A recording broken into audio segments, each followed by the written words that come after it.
kung yung uso mo ay slay o flop. Period. OMG, yes! At ako si Valor Reyes at kasama ko ang aking sassy bestie na si Angel. At today, makakasama natin ang squad na super lit para pag-usapan ang mga uso na nagpapahiya sa atin noon. At Ayun pa rin naman. Char! And So, now, what are you waiting for? let's meet them!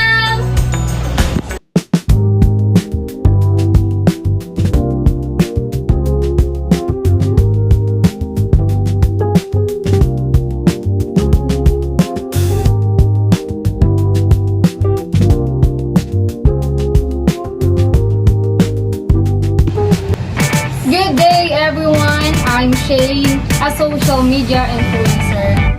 Hi everyone, I'm Milan Bersino. Nice to meet you all. Good day everyone, I'm Shikai. Thanks for having me here. Good day everyone, I am Alina. I'm glad to be here. Annyeong, I'm Jay. Hello, I'm Bless. Hi, I'm James Paul. Alright, welcome to our podcast, guys. We are very pleased and honored to have you here. Welcome. So guys, let me ask you, kumusta ba kayo ngayon? Anong nararamdaman niyo? Are you happy, nervous, or excited ba kayo ngayon dahil nandito kayo sa show namin? Excited. At the same time, may halong kaba dahil first time namin makadalawang magkakasama dito.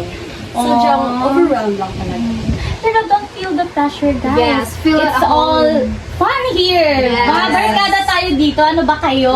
Yes, you're with Diba? us, Mhm. the Be diva. comfortable. Kami Yes. lang ito. Oh my God. Yeah, right, but let's not waste our time. Let's start diving deep into the truth behind the trend and fad. Like, what makes something blue and became so viral? And how do you know if it's like worth the hype?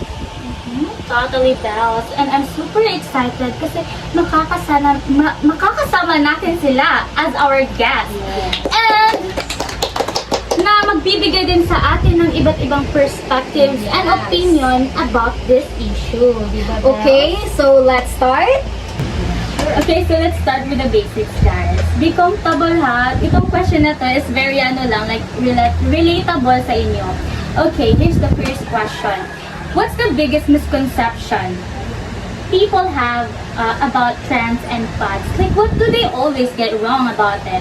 Diba? Kasi, diba, yun yung biggest misconception eh. Like, sa trends and fads, akala nila same sila. Pero, malaking differences talaga. Pinag-uusapan talaga yan sa Diba? social media. Oo. Ikaw, Shane, what's your thoughts about this? So the biggest misunderstanding people have about trends and fads is thinking they are the same, but they are Yes, not. totally. A fad becomes popular very fast and then dies quickly, while a trend grows slowly and lasts much longer. So many people believe something popular today will stay popular forever, but most of the time it won't. They also forget that trends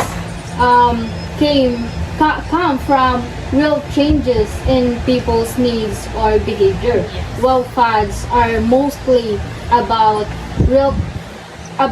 quick excitement. So, for example, a fidget spinner were a fad, but using mobile phone or smartphones for daily life is a long-lasting trend. Very well said. Alam mo, Shane, I agree with you. It's a very huge help. Makakatulong yan sa mga social media users. Malalaman nila kung ano yung kaibahan ng trend at saka fad. At saka, nagpapasalamat ako sa mga teachers na nagtuturo sa mga estudyante. Nalalaman nila kung ano talaga ang katotohanan at ano ang hindi dapat gawin, especially sa social media. Yes. Okay, guys, naalala ko tuloy yung fidget spinner. Ano, Padlong pala yun. Yes! Fad yun! Hindi mo alam, oh my God! Naalala niyo ba yung fidget spinner? Like, ganun lang, ganun. Yes, may pag may parang nauso yung mga 90s ba yun? I don't think so. 20s ata, yun. Sige. I know you have an answer. Last, ano na? Ano na, can you share your... Your thoughts on this question. Anong thoughts mo? As for me, the most common ideas is mixing up about these trends and fads. Fads are fun. It is just like a new things that can't last long. However, these trends, has a big changes that stays around for years. People also think that every popular thing that can stick around, so that people will relying, or they are staying in that on fads, or they are missing out on a real trends. Wow, very well said. So, guys, are you still okay? Are you still good? Are we still connected? Yes. So, here is the second question. Do you think people sometimes confuse trend and fad all the time? And what is the first thing that tells you which is which? Dito naman tayo kay Alina. Alina, let us hear your voice. Yeah. Let us hear your perspective. For me is yes, because people do confuse trends and fads all the time, especially in social media. May mga tao na kung ano ang nakikita, kung ano ang trending sa social media, ay kinoconsider nila itong trend without knowing and differentiating trends and fads. Because trends usually have a longer lifespan, more subtle, and reflects broader shifts in culture, behavior, and industry. While fads, on the other hand, is intense and short-lived lang siya. And often superficial. It's like sparkle that lights so bright and but burns out so quickly. Sobrang totoo lang talaga. I agree with you. Kasi, honestly, social media talaga nagpapalito sa atin. Kasi akala nila, kapag lumabas na sa FYP nila, trend agad. Pero hindi. Kasi, iba yung trend, saka iba din yung fad. Diba? Like Alina said na, yung trend is like, slow burn lang na nag-stick around. Saka, and yung fad naman is like, parang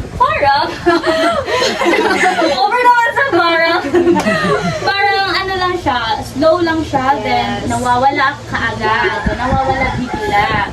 And by the way I like the way you explain things. It's very it's very well said. Yes, wow, Very slayable. demure. Yes. Can I add something? Yes, Spill the DM, boy. Honestly, I think people do confuse trends or fads a lot. Like for me, the first thing that tells me whether something is a trend or fad is how it is rooted in people's lives. Like what Alina said, if it is something superficial, like a new fashion item or a quirky phrase, it is probably a fad. But if it is something that changes how people behave or think, it is more likely to be a trend. Yeah. Wow, very well said. I like it then. Oh my gosh, very slayable. Very brilliant talaga na idea. I agree with you then. So, thank you for your answer. And Milan, how about you? What's your perspective on this question? People confuse about trends and fads all the time. For me, it is the first giveaways how long it passed. The fad pops up very quickly but disappears quickly. But the trend is slowly building and actually changing the behavior. If it's gone for a month, it is called fad. But if it is shaping the people's what to do, it is trend. Wow! Sobrang true! Sobrang totoo talaga. Lahat ng sinabi niya. That's, pareha tayo ng thinking. Pareha tayong tatlo. Oh my gosh! Of course naman. Kasi it's very good na we're here to differentiate the Yes, fashion and yes. para hindi maging hindi ma-misconcept, like Yes, hindi ma-misunderstand ng people Ng iba. ng differences ng dalawa.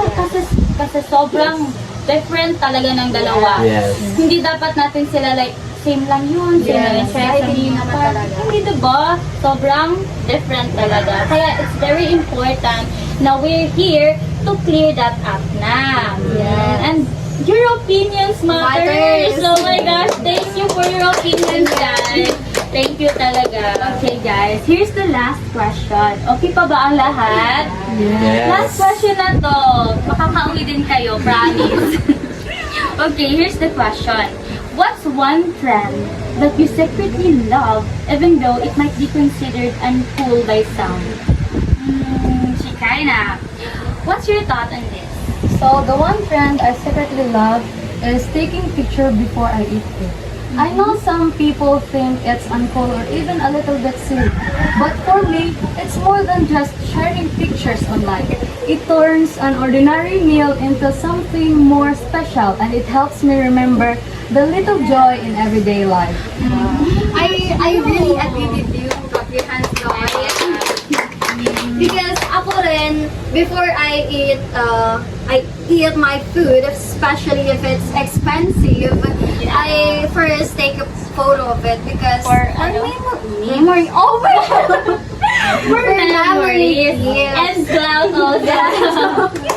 Kasi pero totoo talaga, I agree with you kasi parang we just keep the memory and then we live to the fullest. At least we are not hurting or we are not hindi natin natatapakan ang ibang tao or na-offense ang ibang tao. Right, Bestie? Yeah. Just enjoy life. It's cool kaya Yes, mag-speak ng mga, yes. for For memory. Yeah. Kasi as a person na who love taking pictures Pictures. para sa mga, memories, Yes. ganun. Tsaka, it's very cool kaya. I don't Yes. care about what people At say. least I'm okay. I mean, it's very cute and playable. I like your answer. Thank you for that. question. And, Myron, ikaw ba? What's your thought on this? Para sa akin yung oversized chinelas trend. Oh, Oversized oversized chinelas. chinelas. Para kasi siyang yung tipong naglalakad ka sa mall, tas ang laki-laki ng chinelas mo. Yung parang lagi kang pupunta sa sari-sari store. Para sa iba, mukha siyang tamad fit, pero low-key love ko siya. Kasi comfy, simple, and may unbothered energy. Oh my God, may ako dyan. One time sa province, sa province ng magulang ko, one time may nakita akong kapitbahay namin na nagsusuot ng oversized chinelas, na parang napaisip ako, oh my God, parang off-style naman. Weird. Pero hearing your side, oh my God, parang do not judge the book by its cover ang atake. Kaya viewers, don't judge the book by its cover or do not judge a person just because their physical appearance. Kaya ayun. Hindi dapat natin ginajudge sila. Yes. Judge sila based on their preference. Kaya iba-iba tayo ng Yes, preference, yes. guys.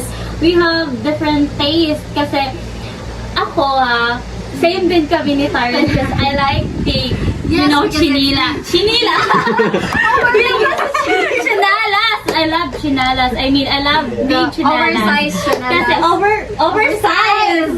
Yun yung term eh. Yan yung ko. Oh my God. It's very simple Yun, yet yun. very comfortable. It's Diba? very comfortable Yes. kaya. Don't judge, ha? We're the same. We're Yes. same, And thank you for that answer. It's very cool kaya na mayroong Yes. ganong chinalas kasi Yes. parang you're unique. Oh my God. Pero I don't really care na sa mga sinasabi ng people At least there. it's not hurting them, di ba? Diba? It's cute kaya, Yes. diba? Thank you, Thank you for Taiwan. your opinions, guys. Wow, very good. Thank you. Okay, guys, that's all the time we have for today. Thank you to our guests. Thank you for your perspective and opinions. You guys are so amazing. And you guys are so fun. And also to our listeners, thank you very much. Please like and subscribe and then leave a review. Thank you. Once again, we are A B After Hours.